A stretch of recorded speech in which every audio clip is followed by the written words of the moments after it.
महाभारत युद्ध समय जितेबाला पितामह भीष्म सरशज्या पड़ी कष्ट पाउले सेतबले भगवान कृष्ण तांको पाखकू आसिले। आ भीष्म कहले हे भगवान मोर पूर्व 10 जन्म कथा मन अच्छी मु कौन पाप करिनी तापरे भी एते जंत्रणा एते कष्ट कौन पाई। भगवान कृष्ण कहले ए होउची तुम 10 जन्म ता पूर्व जन्मर कथा। तमे सेतबले गोटे राजकुमार दिल आ रथरे गला बेले तुम आगे गोटे साप आसिला आ तमे से साप को तीर साहाय्य साइड की पकई देल। तमे जानी ना भूल वशतः से गोटा कंटा गछ उपरे पड़ीगला आ ता देह जाक कंटा फुटिला। से जेते चेष्टा कला ता देहरु बाहरिबा पई किंतु छंदी हेई गला। आ से सेतबले भगवान को कहितला हे भगवान जे मोर ए अवस्था करिछि तार भी सेही अवस्था कर।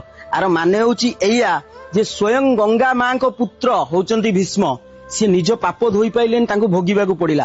किंतु आमे भाबुचे आमे गंगारे बुड़ पकेइले आम पाप धोई जीवो।